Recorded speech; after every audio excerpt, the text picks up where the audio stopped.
ಮಕ್ಕಳೇ, ನಿನ್ನೆ ನಿಮಗೆ ವೀರಾಂಗನ ಚೆನ್ನಮ್ಮ ಪಾಠದ ಎಲ್ಲ ಅಂಶಗಳನ್ನು ತಿಳಿಸಿ ಅದಕ್ಕೆ ಸಂಬಂಧಪಟ್ಟಂತಹ ಪ್ರಶ್ನೆ ಮತ್ತು ಉತ್ತರಗಳನ್ನು ಹೇಳಿದ್ದಾಯಿತು. ಅದಕ್ಕೆ ಕೆಲವಷ್ಟು ಮಕ್ಕಳು ಉತ್ತಮ ರೀತಿಯಲ್ಲಿ ಪ್ರತಿಕ್ರಿಯೆಯನ್ನು ಕೊಟ್ಟಿದ್ದಾರೆ. ಇನ್ನು ಕೆಲವಷ್ಟು ಮಕ್ಕಳು ಉತ್ತಮವಾದಂತಹ ಪ್ರತಿಕ್ರಿಯೆಯನ್ನು ಕೊಟ್ಟಿಲ್ಲ. ಹಾಗಾಗಿ ಎಲ್ಲರೂ ಸಹ ಉತ್ತಮವಾದಂತಹ ಪ್ರತಿಕ್ರಿಯೆಯನ್ನು ಕೊಡಿ ಅಂತ ಹೇಳ್ತಾ ವೀರಾಂಗನ ಚೆನ್ನಮ್ಮ ಪಾಠದ ಘಟಕ ಪರೀಕ್ಷೆಯನ್ನು ಸಹ ನಾವು ಮುಗಿಸಿದ್ದು. ಈಗ ನಾವು 9वीं कक्षा का सड़क की रक्षा सबकी सुरक्षा इस पाठ का एक कहानी है, उसके बारे में जानकारी प्राप्त करेंगे। सड़क की रक्षा सबकी सुरक्षा। सड़क की रक्षा, सड़क का मतलब रास्ता या रास्ते का रक्षा, सबकी सुरक्षा ಎಲ್ಲರ ಸುರಕ್ಷೆ, ಕೇವಲ ಒಬ್ಬರದಲ್ಲ ಎಲ್ಲರ ರಕ್ಷಣೆ ಮಾಡಿದಂಗೆ. ನಾವು ರಸ್ತೆಯಲ್ಲಿ ಹೋಗ್ಬೇಕಾದ್ರೆ ಯಾವ ನಿಯಮಗಳನ್ನ ಪಾಲನೆಯನ್ನ ಮಾಡಬೇಕು, ಪಾಲನೆಯನ್ನ ಮಾಡಿಕೊಂಡು ಹೋದ್ರೆ ಏನಾಗತ್ತೆ ಅನ್ನುವಂಥದ್ದು ಈ ಪಾಠದ ಮುಖ್ಯ ಉದ್ದೇಶ. ಮತ್ತೆ रास्ते में चलने के समय में रास्ता नियमों का पालन करना चाहिए. ಅಂತಹ ರಸ್ತೆಯ ನಿಯಮಗಳನ್ನ ಪಾಲನೆಯನ್ನ ಮಾಡಿಕೊಂಡು ಹೋಗೋದ್ರಿಂದ ನಾವು ಏನಾಗ್ತೀವಿ, ರಸ್ತೆಯ ನಿಯಮಗಳನ್ನ ಪಾಲನೆಯನ್ನ ಮಾಡೋದ್ರಿಂದ ಯಾವುದೇ ಅಪಘಾತಗಳು ಆಗೋದಿಲ್ಲ ಅನ್ನುವಂಥದ್ದು ಇದರಿಂದ ಗೊತ್ತಾಗುತ್ತೆ ಮಕ್ಕಳೇ.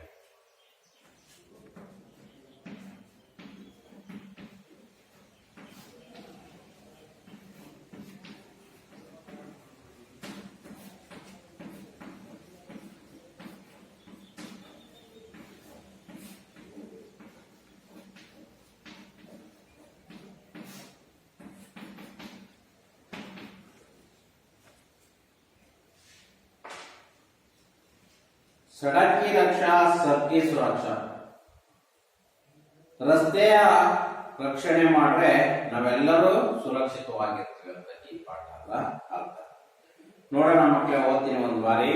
आशय, अच्छे नागरिक होने के नाते हर एक को अपने कर्तव्य का ध्यान रखना चाहिए, जिससे दूसरों को हमारे कारण कोई कष्ट ना उठाना पड़े.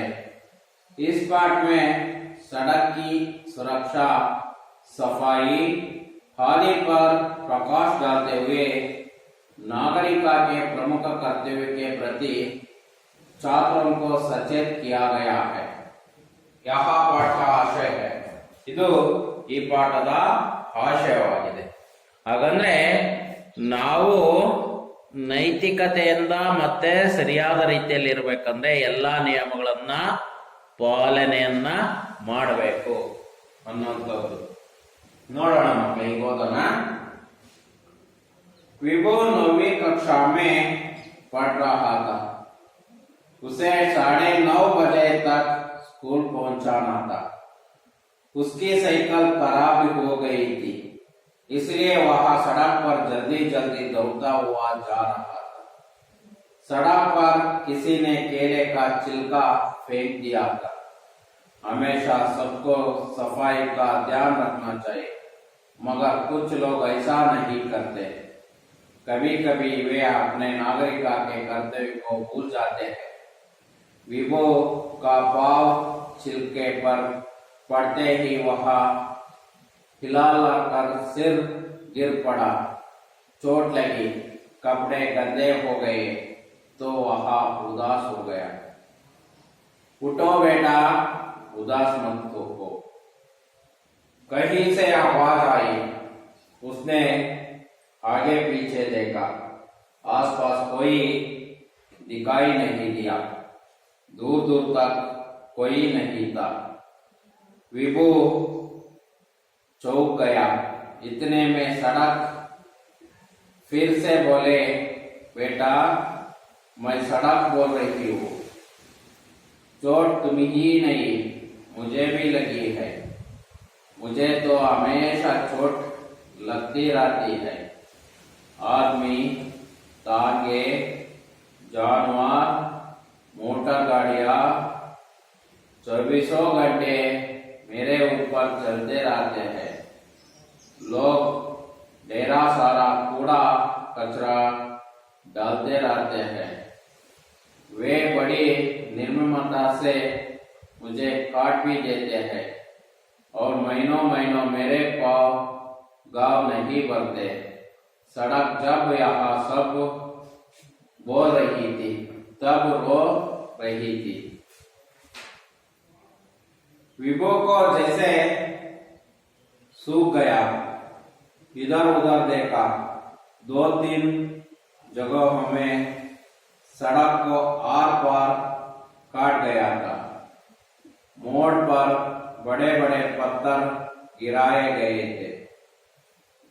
जलापूर्ति विभाग ने और नए नए मकान बनाने वालों ने सड़क को काटने का काम किया था।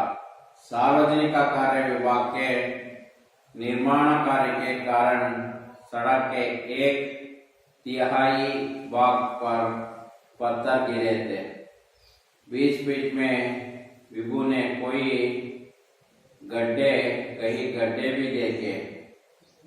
उसने सोचा कि सड़क को सरकारी विभागों की सुरक्षा चाहिए, नगर पालिका से सफाई एवं देखरेख का भी चाहिए। विभू सड़क की व्यथा को अनुभव कर दुखी हो गई। उसको लगा कि सड़क कितना सहजती है, फिर भी सबको जोड़ने की उदारता दिखाती है। कहीं कच्ची है, कहीं डांबर वाली है, तो कहीं कंक्रीट की बनी हुई है। सड़क को कभी अपने रूप की चिंता नहीं, बल्कि लोगों की सुविधा की चिंता है। मगर लोगों को सड़क की जरा सा भी परवाह नहीं।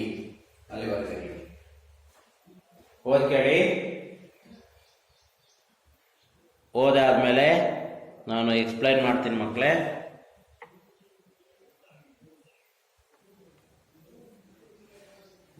ನಿಧಾನವಾಗಿ ಅಕ್ಷರ ಪದಗಳ ಕಡೆ ಗಮನ ಇಟ್ಟು ಓದಿ ಮಕ್ಕಳೇ.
ಮಕ್ಕಳೇ ಓದೇ ಆಯ್ತಾ?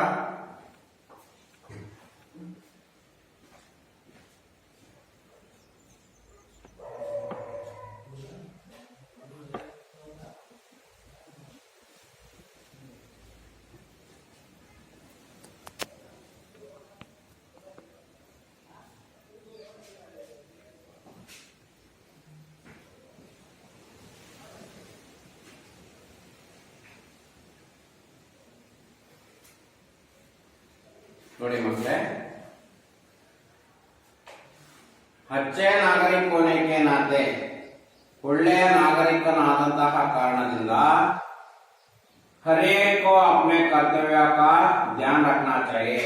ಒಳ್ಳೆ ನಾಗರಿಕನಾಗಬೇಕಂದ್ರೆ ಮನುಷ್ಯ ಎಲ್ಲಾ ಕರ್ತವ್ಯಗಳನ್ನ ಪಾಲನೆಯನ್ನ ಮಾಡಬೇಕು.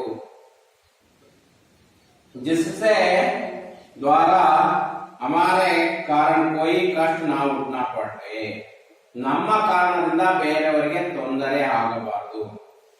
इस पाठ में ಈ ಪಾಠದಲ್ಲಿ सड़क की सुरक्षा और रस्ते सुरक्षा सफाई क्लीन आदि पर प्रकाश डालते हुए ಇನ್ನು ಮುಂತಾದ ಬಗ್ಗೆ ಬೆಳಕನ್ನು ಚೆಲ್ಲುತ್ತಾ ನಾಗರಿಕರಿಗೆ ಪ್ರಮುಖ ಕರ್ತವ್ಯಕ್ಕೆ ಪ್ರತಿ ನಾಗರಿಕರ ಪ್ರಮುಖ ಕರ್ತವ್ಯದ ಬಗ್ಗೆ छात्रों का सचेत किया गया. ವಿದ್ಯಾರ್ಥಿಗಳಲ್ಲಿ ಇದರ ಬಗ್ಗೆ ಎಚ್ಚರಿಕೆಗೊಳ್ಳುವಂತಹ ಸಂದೇಶವನ್ನ ಕೊಡ್ತಾ ಇದ್ದಾರೆ. ವಿಭು 9वीं कक्षा में पढ़ रहा था.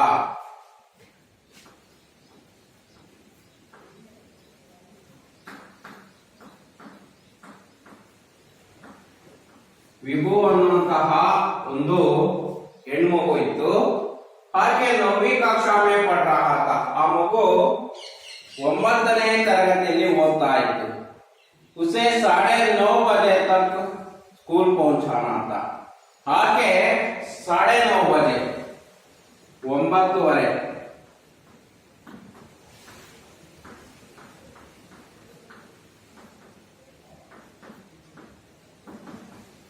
9:30 ಶಾಲೆಗೆ ತಲುಪಬೇಕಾಯಿತು. स्कूल पहुंचाना था. उसकी साइकिल खराब हो गई थी. आगे साइकिल ಏನಾಯ್ತು, ಕೆಟ್ಟೋಗಿತ್ತು.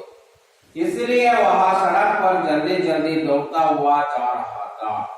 ಇದರಿಂದ वह ಅವಳು सड़क पर ರಸ್ತೆ ಮೇಲೆ ಜಲ್ದಿ ಜಲ್ದಿ ದೌಡಾತ ಜಲ್ದಿ ಜಲ್ದಿ ವೇಗ ವೇಗವಾಗಿ ನಡೆದುಕೊಂಡು ಹೋಗ್ತಾ ಇದ್ಲು. सड़क पर किसी ने केले का छिलका फेंक दिया था. ಆ ರಸ್ತೆಯ ಮೇಲೆ ಯಾರೋ ಏನ್ ಮಾಡಿದರೆ, ಕೇಲೆ ಕಾ ಚಿಲ್ಕ, ಕೇಲೆ ಕಾದ್ರೆ ಬಾಳೆಹಣ್ಣಿನ ಸಿಪ್ಪೆಯನ್ನ ಫೇಂಕ್ ದಿಯಾ, ಎಸ್ತು ಬಿಟ್ಟಿದ್ದಾರೆ. ಹಮೇಶಾ ಸಬ್ಕೋ ಸಫಾಯಿ ಕಾ ಧ್ಯಾನ್ ರಖನಾ ಚಾಹಿಯೆ. ನಮಗೆ ಯಾವಾಗಲೂ ಸ್ವಚ್ಛತೆಯ ಕಡೆ ಗಮನ ಇರಬೇಕು. ಮಗರ್ ಕುಚ್ ಲೋಗ್ ಐಸಾ ನಹೀ ಕರ್ತೆ. ಕೆಲವಷ್ಟು ಜನ ಆದ್ರೆ ಹೀಗ್ ಮಾಡೋದಿಲ್ಲ. कभी कभी ने अपने नागरिक कर्तव्य का भूल जाता है. ಕೆಲವೊಬ್ಬರು ನಾಗರಿಕ ಕರ್ತವ್ಯಗಳನ್ನೇ ಮರೆತು ಬಿಟ್ಟಿರ್ತಾರೆ. विभु का पाव छिलके में पर पड़ते ही वह फिसला कर गिर पड़ा है. ವಿಭು ಕಾಲನ್ನ ಇಟ್ಟಿದ್ದಕ್ಕೆ ಬಾಳೆಹಣ್ಣಿನ ಸಿಪ್ಪೆಯ ಮೇಲೆ ಜಾರಿ ಬಿದ್ದು ಚೋಟ್ ಲಗಿ, ನೋವಾಯಿತು. ಕಪಡೆ ಗಂದೆ हो गए, ಬಟ್ಟೆ ಗಲೀಜಾಯಿತು. तो वह उदास हो गई है. ಹಾಗೆ ಬಹಳ ಬೇಸರವಾಯಿತು. ಯಾಕೆಂದ್ರೆ ಮಕ್ಕಳೇ ಶಾಲೆಗೆ ಹೊರಟಿದ್ದಾರೆ. ಆ ಮಗು ಶಾಲೆಗೆ ಹೊರಟಂತಹ ಸಂದರ್ಭದಲ್ಲಿ 9:30ಕ್ಕೆ ಆಕೆ ತಲುಪಬೇಕು. ಆದ್ರೆ ಏನಾಗಿದೆ, ಹೋಗುವಂತಹ ದಾರಿಯಲ್ಲಿ ಆಕೆ ರಸ್ತೆಯ ಮೇಲಿದ್ದಂತಹ ಬಾಳೆಹಣ್ಣಿನ ಸಿಪ್ಪೆ ಏನಾಗಿದೆ, ಆಕೆಯ ಕಾಲಿನ ಕೆಳಗೆ ಸಿಕ್ಕಾಕೊಂಡು ಬಿಟ್ಲು. ಜಾರಿ ಬಿದ್ದಂತಹ ಕಾರಣದಿಂದ ಆಕೆಗೆ ಒಂದು ಕಡೆ ನೋವು ಆಯ್ತು. ಕಪಡೆ ಗಂದೆ ಹೋಗೈ ಹೈ, ಬಟ್ಟೆನೂ ಸಹ ಏನಾಯ್ತು, ಗಂದೆ ಹೋಗೈ ಹೈ. ಗಂದೆ ಅಂದ್ರೆ ಗಲೀಜಾಗಿ ಹೋಯ್ತು. ಅಂತಹ ಕಾರಣದಿಂದ ಆಕೆಗೆ ಬಹಳ ಉದಾಸವಾಯ್ತು, ಬೇಸರವಾಯ್ತು. ಈ ತರ ಆಯ್ತಲ್ಲ ಅಂತ ಆಕೆಗೆ ಬಹಳ ಮನಸ್ಸಿನಲ್ಲಿ ಬೇಸರವಾಯಿತು. ಆ ಕಾರಣದಿಂದ ಆಕೆಯ ಮನಸ್ಸಲ್ಲಿ ಬೇಸರ ಆದ್ರಿಂದ ಮುಂದೆ ಏನು ಮಾಡ್ತಾಳೆ ಅನ್ನೋದು ಗೊತ್ತಾಗತ್ತೆ. ಯಾಕೆಂದರೆ ಯಾರೋ ಮಾಡಿದ ತಪ್ಪಿಗೆ ಈಕೆ ಅದರ ನೋವನ್ನು ಅನುಭವಿಸ್ಬೇಕಾಯ್ತು ಮಕ್ಕಳೇ. ಯಾಕೆಂದರೆ ಎಲ್ಲರೂ ನಾಗರಿಕರೇ, ನಾವೆಲ್ಲರೂ ನಾಗರಿಕರಾದ ಮೇಲೆ ನಾವು ನಿಯಮಗಳನ್ನು ರಸ್ತೆಯಲ್ಲಿರ್ಬೋದು, ಮನೆಯಲ್ಲಿರ್ಬೋದು, ಸಮಾಜದಲ್ಲಿರ್ಬೋದು, ಅಂತಹ ಸಂದರ್ಭದಲ್ಲಿ ನಾವು ರಸ್ತೆ ನಿಯಮಗಳನ್ನ ಪಾಲನೆಯನ್ನ ಮಾಡ್ತಕ್ಕದ್ದು ನಮ್ಮೆಲ್ಲರ ಕರ್ತವ್ಯ. ಆದರೆ ಇವರು ರಸ್ತೆ ನಿಯಮಗಳನ್ನ ಪಾಲನೆಯನ್ನ ಮಾಡದೆ ಏನ್ ಮಾಡ್ರು, ಈ ರೀತಿ ತಪ್ಪನ್ನ ಮಾಡ್ರು. ಯಾರೋ ರಸ್ತೆಯ ಮೇಲೆ ಬಾಳೆಹಣ್ಣಿನ ಸಿಪ್ಪೆ ಹಾಕರು. ಆದರೆ 9ನೇ ತರಗತಿಯಲ್ಲಿ ಓದ್ತಿರುವಂತಹ ವಿಭಾ ಏನ್ ಮಾಡ್ಲು ಅಂದ್ರೆ, ರಸ್ತೆಯಲ್ಲಿ ನಡಿಬೇಕಾದ್ರೆ ಬಾಳೆಹಣ್ಣಿನ ಸಿಪ್ಪೆಯ ಮೇಲೆ ಕಾಲನ್ನ ಇಟ್ಟು ಜಾರಿ ಬಿದ್ದು. ಅದಾದ್ಮೇಲೆ ಏನಾಗುತ್ತೆ ಅನ್ನೋದನ್ನ ನೋಡೋಣ ಮಕ್ಕಳೇ. कुटो बेटा उदास मत हो दो, कहीं से आवाज आई, ಎದ್ದೇಳು ಮಗು, ಬೇಸರಗೊಳ್ಳಬೇಡ. कहीं से आवाज आई, ಎಲ್ಲೋ ಶಬ್ದ ಬಂತು ಈ ರೀತಿಯ. उसने आगे पीछे देखा, ಆ ಕಡೆ ಈ ಕಡೆ ನೋಡ್ತಾನೆ. आस पास कोई दिखाई नहीं दिया, ಆದ್ರೆ ಯಾರೂ ಸಹ ಕಾಣಲಿಲ್ಲ. दूर दूर तक कोई नहीं था, दूर दूरದವರೆಗೆ ನೋಡ್ತಾನೆ, ಯಾರು ಕಾಣಲಿಲ್ಲ. विभु चौक गया, विभुಗೆ ಆಶ್ಚರ್ಯವಾಯಿತು, ಅಲ್ಲಿಂದ ಒಂದು ವಾಯ್ಸ್ ಅಂತ. इतने में सड़क फिर से बोला, ಅಷ್ಟೊತ್ತಿಗೆ ಮತ್ತೆ ರಸ್ತೆ ಹೇಳ್ತು, बेटा मैं सड़क बोल रही हूँ, ನಾನು ರಸ್ತೆ ಹೇಳ್ತಾ ಇರೋದು. चोट तुम्हें ही नहीं मुझे भी लगी है, ನಿನಗಷ್ಟೇ ಅಲ್ಲ ನೋವಾಗಿರೋದು, ನನಗೂ ಸಹ ನೋವಾಗಿದೆ. मुझे तो हमेशा चोट लगती रहती है, ನನಗೆ ಯಾವಾಗಲೂ ಸಹ ನೋವು ಆಗ್ತಾ ಇರುತ್ತೆ.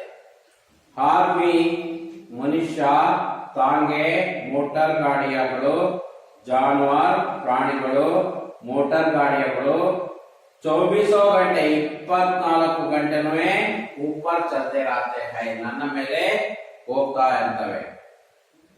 लोग ढेर सारा कूड़ा कचरा डालते रहते हैं, ಜನಗಳು ढेर सारा ರಾಶಿಗಟ್ಟಲೆ ಏನ್ ಮಾಡ್ತಾರೆ, ಕಸ ಕಡ್ಡಿಯನ್ನ ಹಾಕ್ತಾ ಇರ್ತಾರೆ. वे बड़ी निर्ममता से, ಬಹಳ ನಿರ್ಮಿತದಿಂದ ಮುಜೆ ಕಾಟ್ ದೇತಾ ಹೈ, ಹಾಗಂದ್ರೆ ಯಾವುದೇ ಇದಿಲ್ಲದೆ, ದಯೆ ಕರುಣೆ ಇಲ್ಲದೆ ನನ್ನ ರಸ್ತೆಯನ್ನ ಕಟ್ ಮಾಡ್ತಾರೆ.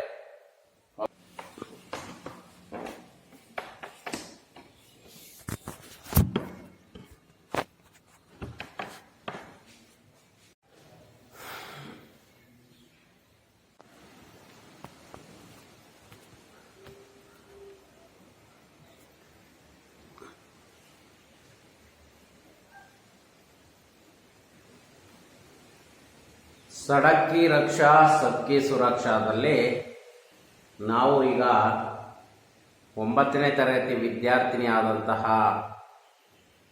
ವಿಭಾ ಅವಳ ಬಗ್ಗೆ ತಿಳ್ಕೊಂಡು ಹೋಗ್ತಾ ಇದ್ಲು. ಬಾಳೆಹಣ್ಣಿನ ಸಿಪ್ಪೆ ಮೇಲೆ ಜಾರಿ ಬಿದ್ದು ಆಕೆಗೆ ನೋವಾಯಿತು.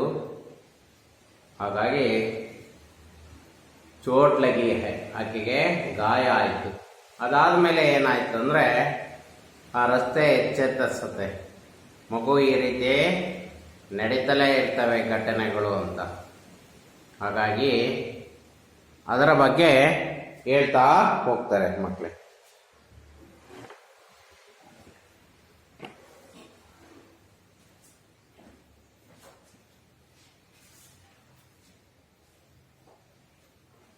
विवाह को जैसे शाम सूख गया, इधर उधर देखा, 2-3 जगह हमें सड़क को हार पार काट गया था. ವಿಬಳಿಗೆ ಏನಾಯ್ತಂದ್ರೆ, ಶಾಮ್ ಸೂಕ್ ಗಯಾ, ಹಾವು ಮುದ್ರಿ ಹೋದಂಗಾಯ್ತು. ಇದರ ಉದರ್ ದೇಕ, ಆ ಕಡೆ ಈ ಕಡೆ ನೋಡ್ತವೆ, 2-3 ಜಗ ಆಮೆ, 2-3 ಜಾಗದಲ್ಲಿ ಏನ್ ಮಾಡ್ತಾರೆ ಅಂದ್ರೆ ಸಡಕ್ ರಸ್ತೆಯನ್ನ ದಾಟೋದಕ್ಕೋಸ್ಕರ काट गया था, कट ಮಾಡಿ ಹಾಕಿದ್ರು. ಮೋಡ್ ಪಾರ್ ಬಡೆ ಬಡೆ ಪತ್ತರ್ ಗಿರಾಯ थे. ತಿರುವಿನಲ್ಲಿ ದೊಡ್ಡ ದೊಡ್ಡ ಕಲ್ಲುಗಳನ್ನು ಹಾಕಿದ್ರು. ಜಲಪೂರ್ತಿ ವಿಭಾಗದವರು ನಯೇ ನಯೇ ಮಕಾನ್ ಬನಾನೆ ವಾಲೆ ಹೊಸ ಹೊಸ ಮನೆಯನ್ನ ಕಟ್ಟೋದಕ್ಕೋಸ್ಕರ ಸಡಕೋ ಕಾಟ್ನೆ ಕಾ ಕಾಮ್ ಕಿಯಾ, ರಸ್ತೆಯನ್ನ ಕಟ್ ಮಾಡುವಂತಹ ಕೆಲಸವನ್ನು ಮಾಡಿದ್ರು. ಸಾರ್ವಜನಿಕ ಕಾರ್ಯ ವಿಭಾಗದ ನಿರ್ಮಾಣ ಕಾರ್ಯದ ಕಾರಣದಿಂದ ರಸ್ತೆಯ 1/4 ಭಾಗವನ್ನ ಕಲ್ಲುಗಳನ್ನು ಹಾಕಿದ್ರು. ಪತ್ತರ್ಗಿರಿಯತೆ ಬೀಚ್ ಬೀಚ್ ಮೇ ಮಧ್ಯದಲ್ಲಿ ವಿಭುನೆ ಕೊಯ್ ಗಡ್ಡೆ ಇದೆ. ವಿಭು ನೋಡಲು ರಸ್ತೆಯ ಮಧ್ಯದಲ್ಲಿ ಗುಂಡಿಗಳು ಇದ್ದವು. ಉಸ್ನೆ ಸೋಚ, ಆಕೆ ಯೋಚನೆ ಮಾಡಲು ಸಡಕ್ ಸರ್ಕಾರಿ ವಿಭಾಗಕ್ಕೆ ಸುರಕ್ಷಾ ಚಾಹಿಯೆ, ರಸ್ತೆ ಸರ್ಕಾರಿ ವಿಭಾಗದವರು ಸುರಕ್ಷಣೆಯನ್ನ ಮಾಡಬೇಕು. ನಗರ ಪಾಲಿಕಾ ಸೆ ಸಫಾಯಿ ಏವಂ ದೇಖರೇಖ ಭಿ ದೇಖ್ನಾ ಚಾಹಿಯೆ, ಮತ್ತು ಮುನ್ಸಿಪಾಲಿಟಿಯವರು ನಗರ ಪಾಲಿಕೆಯವರು ಏನ್ ಮಾಡಬೇಕು, ಆ ರಸ್ತೆಯನ್ನ ಸ್ವಚ್ಛತೆಯನ್ನ ಮಾಡಬೇಕು ಅನ್ನೋಂಥದ್ದು ಆಕೆಯ ಅಭಿಪ್ರಾಯ ಆಗಿತ್ತು. ಯಾಕೆಂದ್ರೆ ರಸ್ತೆ ಸರಿಯಾಗಿ ಇಟ್ಕೊಬೇಕಂದ್ರೆ ಈ ರೀತಿ ಎಲ್ಲ ಮಾಡಬೇಕು ಅನ್ನುವಂಥದ್ದು. ಹಾಗಾಗಿ ಇಂತಹ ನಿಯಮಗಳನ್ನ ಮಾಡೋದ್ರಿಂದ ರಸ್ತೆಯನ್ನ ಎಲ್ಲ ಕಟ್ ಮಾಡಿ ಹಾಕಿದ್ರು, ಗುಂಡೆಗಳು ಇದ್ದು. ವಿಭಾಗ सड़क की व्यथा को अनुभव कर दुखी हो गई है. ವಿಭಾಳಿಗೆ ರಸ್ತೆಯ ಕಷ್ಟವನ್ನು ನೋಡಿ ಬಹಳ ದುಃಖಿತಳಾದಳು. उसको लगा कि ಅನಿಸ್ತು कि सड़क कितना साथी है, ರಸ್ತೆ ಎಷ್ಟಂತ ಸಹಿಸಿಕೊಳ್ಳುತ್ತೆ. फिर भी सबको जोड़ने की उदारता दिखते है, ಆದರೂ ಸಹ ಎಲ್ಲರನ್ನ ಜೋಡಿಸುವಂತ ಕೆಲಸವನ್ನು ಮಾಡುತ್ತೆ. ಕಹಿ ಕಚ್ಚಿ है, ಒಂದ್ ಕಡೆ ಕೆಟ್ಟೋ ಇರೋ ರಸ್ತೆ, ಡಾಂಬರ್ ವಾಲೆ ರಸ್ತೆ है, ಕಹಿ ಕಾಂಕ್ರೀಟ್ ಕಿ ಬರ್ತಿ है, ಕೆಲವಷ್ಟು ಕಡೆ ಕಾಂಕ್ರೀಟ್ ಇಂದ ಮಾಡಿದ್ದಾರೆ. ಸಡಕ್ ಕವಿ ಅಪ್ನೆ ರೂಪ का चिंता नहीं, ಆದರೂ ಸಹ ರಸ್ತೆಗೆ ತನ್ನ ರೂಪದ ಬಗ್ಗೆ ಚಿಂತೆ ಇಲ್ಲ. नहीं बल्कि लोगों की सुविधा की चिंता है, ಆದರೂ ಸಹ ತನ್ನ ಅಲ್ಲದೆ ರಸ್ತೆ ತನ್ನ ಬಗ್ಗೆ ಯೋಚನೆ ಮಾಡ್ತಿಲ್ಲ, ಜನಗಳ ಬಗ್ಗೆ ಯೋಚನೆ ಮಾಡ್ತಿದೆ. ಮಗರ್ ಲೋಕಂ ಕೋ ಸಡಕ್ ಕಿ ಜರಾ ಸಾ ಪರವಾಹ ನಹಿ, ಆದ್ರೆ ಜನಗಳಿಗೆ ರಸ್ತೆಯ ಬಗ್ಗೆ ಯಾವುದೇ ಅರಿವೇ ಇಲ್ಲದಂಗಾಗಿದೆ ಅನ್ನುವಂಥದ್ದು ಇದರಿಂದ ನಮಗೆ ಗೊತ್ತಾಗುತ್ತೆ. ಹಾಗಾಗಿ ನಾವು ರಸ್ತೆಯನ್ನ ಸರಿಯಾದ ರೀತಿಯಲ್ಲಿ ಇಟ್ಕೊಳ್ಬೇಕು ಅನ್ನೋದು ನಮ್ಮ ಆ ರಸ್ತೆಯ ಅಭಿಪ್ರಾಯ. ಮಕ್ಕಳೇ, ಈಗ ಓದ್ಕೊಳ್ಳಿ, ಇದಕ್ಕೆ ಸಂಬಂಧಪಟ್ಟಂತ ಪ್ರಶ್ನೆಗಳನ್ನ ನಾನೀಗ ಕೇಳ್ತಾ ಹೋಗ್ತೀನಿ.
ಈಗ ಇದಕ್ಕೆ ಸಂಬಂಧಪಟ್ಟಂತಹ ಪ್ರಶ್ನೆಗಳನ್ನ ಕೇಳೋಣ ಮಕ್ಕಳೇ, ನೋಡೋಣ ಹಾಗಾದ್ರೆ। विभा कौन सी कक्षा में पढ़ रहा था? 9वीं कक्षा में। सड़क पर किसी ने क्या फेंक दिया था? रस्ते मेले यार ಏನನ್ನ ರಸ್ತಿದ್ರು? किसी ने केले की चिलक फेंका था। सड़क के बीच बीच में विभू ने क्या देखा? गड्ढा देखा। सड़क को किसकी चिंता नहीं है? रस्ते यार ಬಗ್ಗೆ ಚಿಂತೆ ಇಲ್ಲ, रास्ते सड़क को स्वयं उसके बारे में चिंता नहीं। ಇಷ್ಟು ಇಲ್ಲಿವರೆಗೂ ಇವತ್ತು ಮಾಡಿರೋದು। ನಾಳೆ ಇದರ ಮುಂದಿನ ಭಾಗವನ್ನ ನೋಡ್ತಾ ಹೋಗೋಣ ಮಕ್ಕಳೇ। ಇದನ್ನ ಮಾಡಿರೋದನ್ನ ನೀವೆಲ್ಲರೂ ಕ್ವಶನ್ ಆನ್ಸರ್ ಅನ್ನ ಕಲ್ತ್ಕೊಂಡು ಓದ್ಕೊಂಡು ಬಂದಿರಬೇಕು ಮಕ್ಕಳೇ।